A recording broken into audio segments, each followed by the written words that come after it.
Welcome back.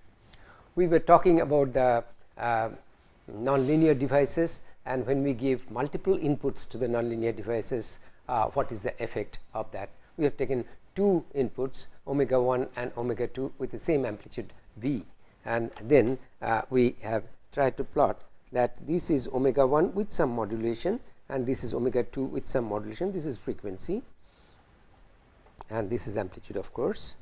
And then what really happens, I was trying to explain that the difference between omega 1 and omega 2 is this, that is delta omega.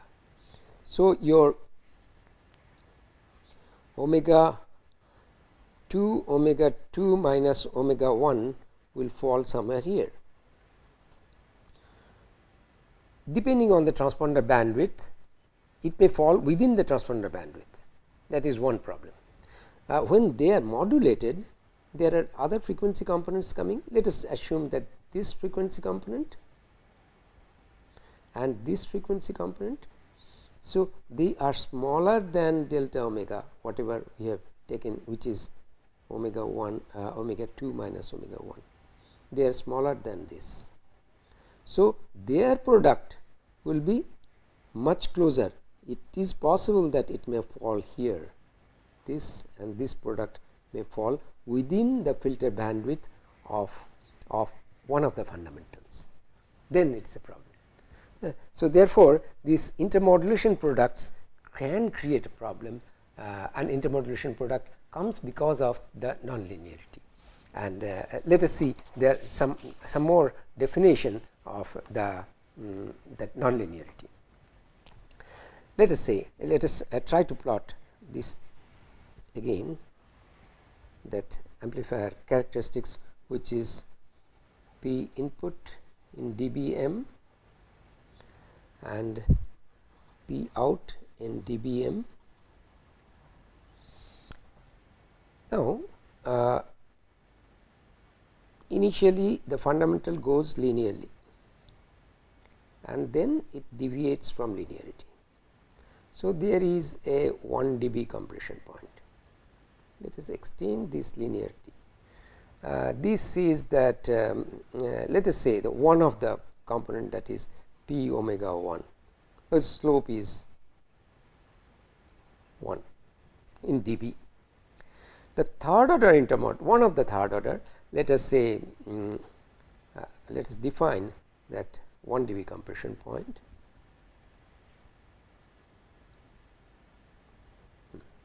So, this was supposed to be our IP 1 dB and this is OP 1 dB. Now, the third order term, since it is a cube term, it is a slope of 3. So, it when it starts comes out of the noise, basic noise level, it comes out, it goes up with a much higher slope.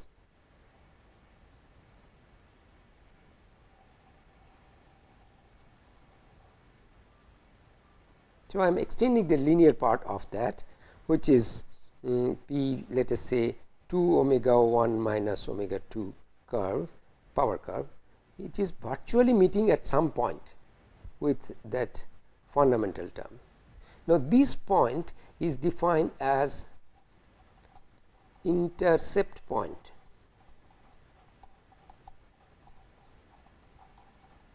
And this is, since it is taken from the third order, so it is called third order intercept point. From the input side, we can define this as input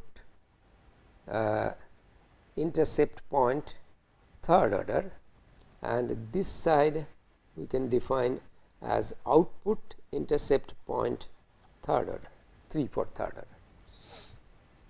This input and output we are defining because the output in some cases, like in amplifier, that output intercept point third order is more than input intercept point. In mixer, that input intercept point third order is more than output intercept point. So, based on whichever is higher, the device manufacturer they specify that intercept point. So, we have to just refer that which side, and then output is always the gain times the input. It is on the linear p omega 1 axis. So, this is another definition that we have talked about, two definition, that is 1 dB compression point in referred to input and or output. Similarly, third order intercept point referred to input or output. So, by defining the 1 dB compression point and third order intercept point and the gain of the amplifier, device manufacturers they more or less say that this is the type of nonlinearity you are going to face. They always may not give you the full curve, but from these two we can derive many things. So, let us see that how it can be utilized. Let us try to see that how it can be expressed in terms of Tailor coefficient. So, IP3, that input that is intercept point 3, it may be output or input, whichever you can take, can be expressed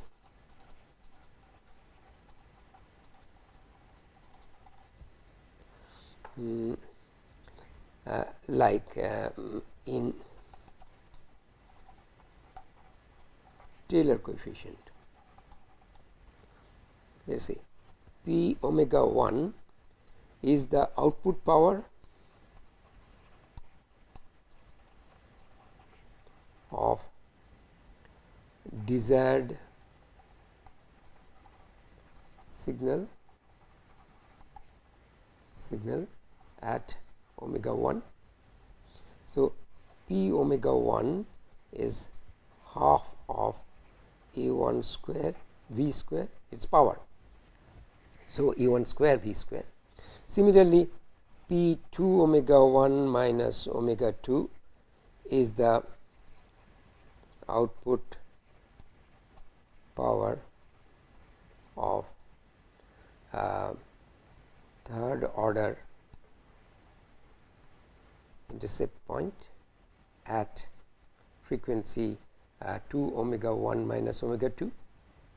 So, p 2 omega 1 minus omega 2 can be expressed in the third order term 3/4 A3b cube square, which is 9 by 32 A3 square b to the power 6.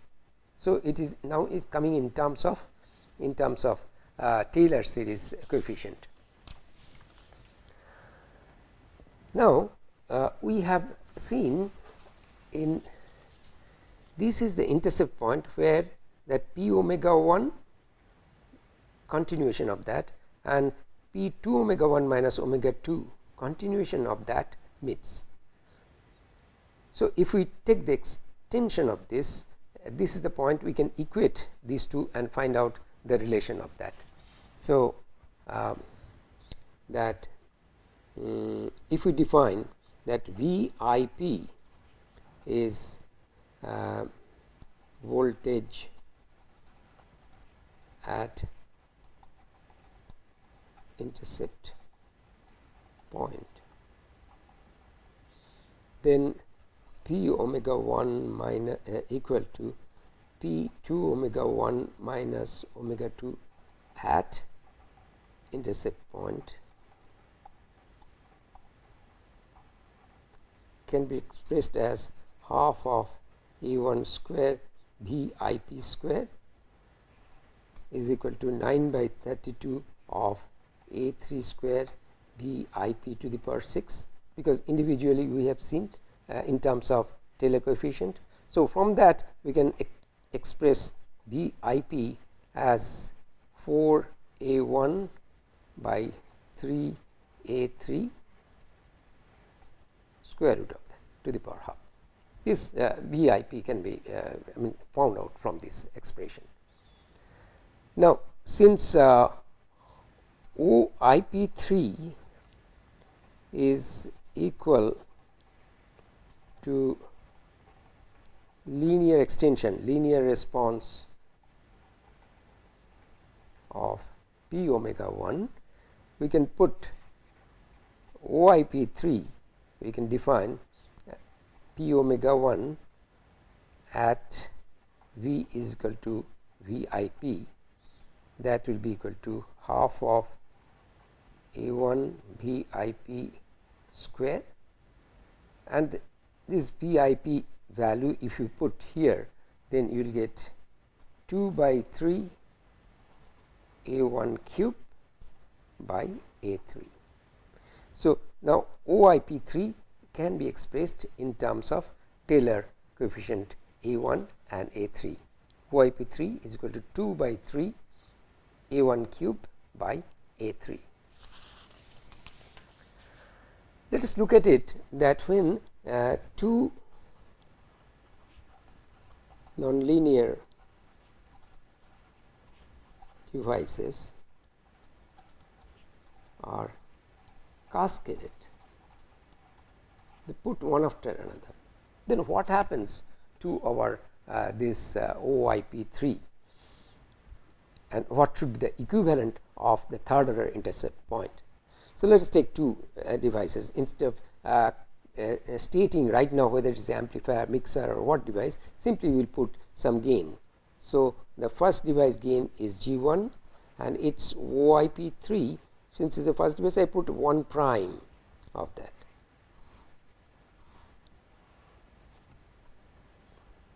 And there is the input to this.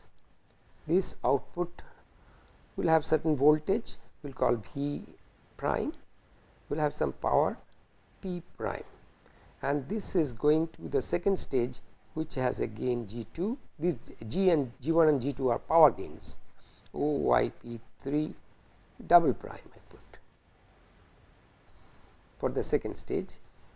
So, output of that will be V double prime, in terms of power it will be P double prime.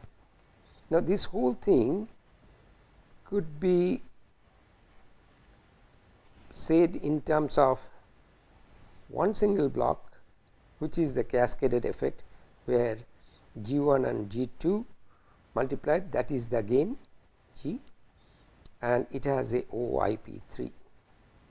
So, this OIP3 in terms of the individual OIP3 of the individual stages and their gains, we will try to express that.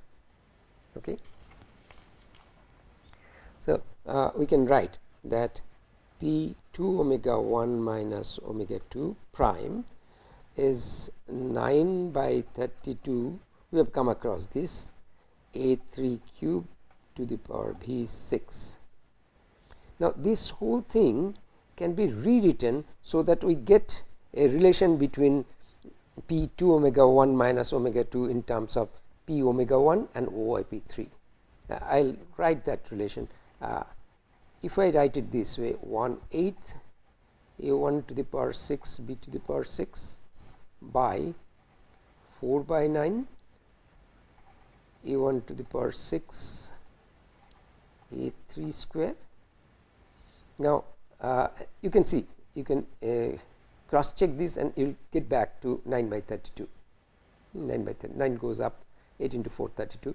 Similarly, A6 A1 to the power 6 gets cancelled, and A3 square B6 B to the power 6 remains. But this means is P omega 1 cube by OIP3 prime square. So, I have a relation P 2 omega 1 minus omega 2 prime is P omega 1 cube and OIP3 prime as square. So, the first stage output I can write in terms of voltage, if we write that that is V prime for the intermodulation product, that component, the voltage of the distortion, that is distortion voltage, is the power P 2 omega 1 minus omega 2 prime into Z naught to the power half. is voltage, and if I assume that Z naught is the impedance for that. So, this is equal to P omega 1 prime cube into Z naught by O I P 3 prime square to the power half, and this again to the power half. P 2 omega 1 minus omega 2 I replaced by this term, which is from here. Now, if we try to solve this, this is now the V prime of that particular third order intermodal distortion voltage. Now, if we go to the second stage output, this voltage will be multiplied by the gain, and this is of course power gain. So, it will be root over of that, and the distortion added by this second device, the distortion voltage that is added by the second device. So, we can write the whole thing like this, that is V 2 omega 1 minus omega 2 double prime is equal to the gain times P omega 1 cube Z naught, and since the whole thing is the power gain, so gain has gone inside. So, this is to the power half, and that half has reduced OIP3 prime, square was there. So, that root over gets cancelled. This the first stage gets amplified, and the second stage distortion is P omega 1 double prime whole cube into Z naught by OIP3 double prime. So, the first stage output is multiplied with the gain of the second stage, and the second stage distortion is added to this voltage.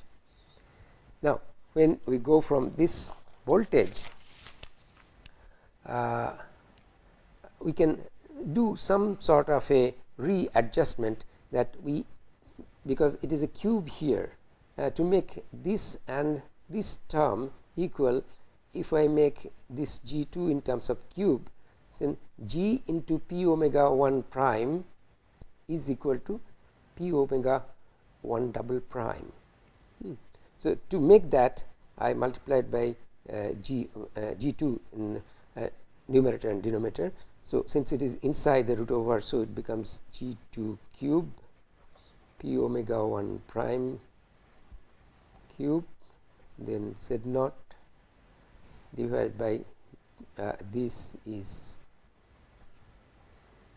to the power half, and G 2 into OIP3 prime plus P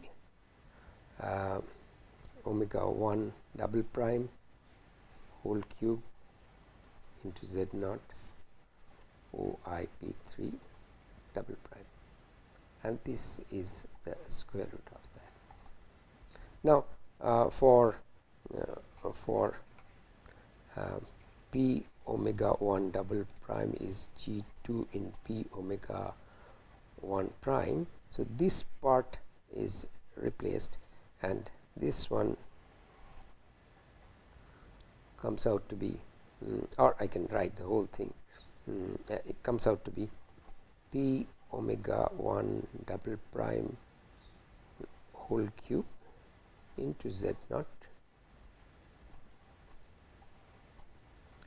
to the power half multiplied by, since numerator is taken out, so it will be 1 by G 2 OIP3 OIP3 prime plus 1 by OIP3 double prime. So, this is the voltage part is coming. Now, if I try to convert into power, so it is P 2 omega 1 minus omega 2 double prime is the voltage 2 omega 1 minus omega 2 double prime square by z naught. So, by replacing this voltage V 2 omega 1 minus omega 2 as this term here and square of that, then it comes out to be P omega 1 double prime cube into 1 by G2 into OIP3 prime plus 1 by OIP3 double prime to the power square of that, and that z naught gets cancelled. There was a z naught there, and that z naught gets cancelled. Now, if we define that this one is only inside this part is our equal to our OIP3, which is the total that intercept point of the cascaded system, then I can write OIP3 is equal to 1 by G2 OIP3 prime plus 1 by OIP3 double prime minus 1.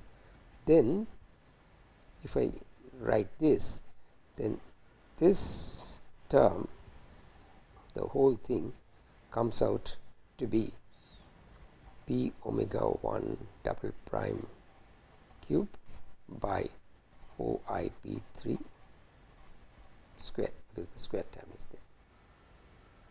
This is, I can write it this way, the 1 by this is equal to this, that also can be written.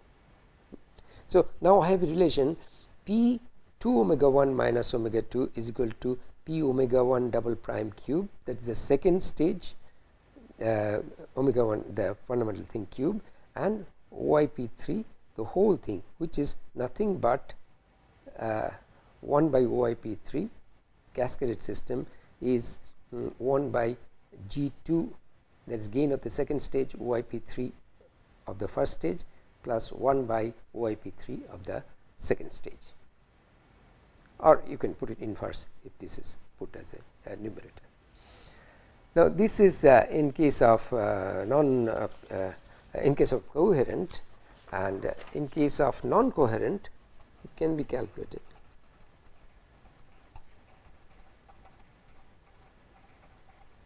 It is a power addition,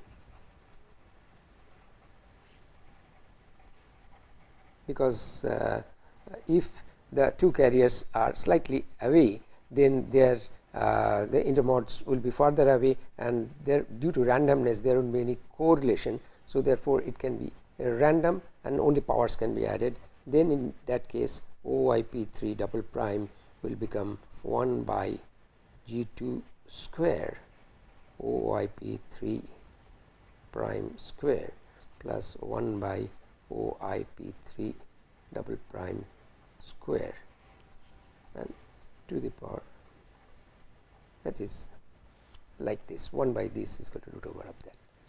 So, this is the expression, you can derive yourself. Now, with this I can give you some more information, that is that the manufacturers, how do they quantitatively measure and then specify. This is quantitative measurement.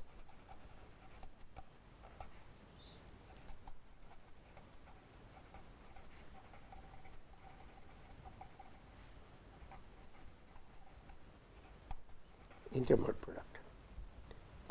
The term which is they use, carrier to third order intermode.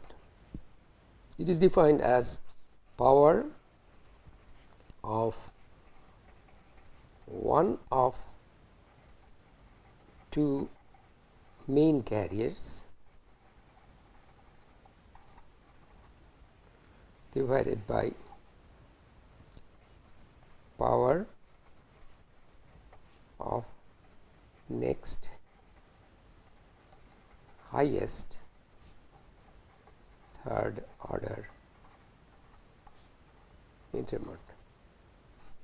IM stands for intermod.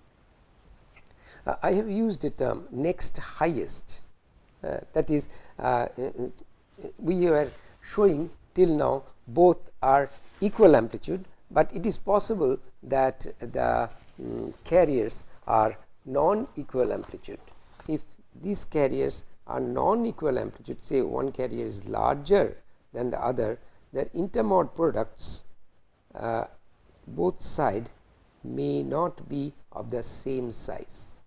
They will be higher, one of them will be higher than the other. So, the ratio what is defined is the next higher order third order intermod, highest size of the third order intermod. This is the definition. So, this is a term which tells us about the two carriers in intermod noise, what it comes, and it's a carrier to third order intermod ratio. So, we can plot it C by 3 IM at as we increase the input power, it will decrease.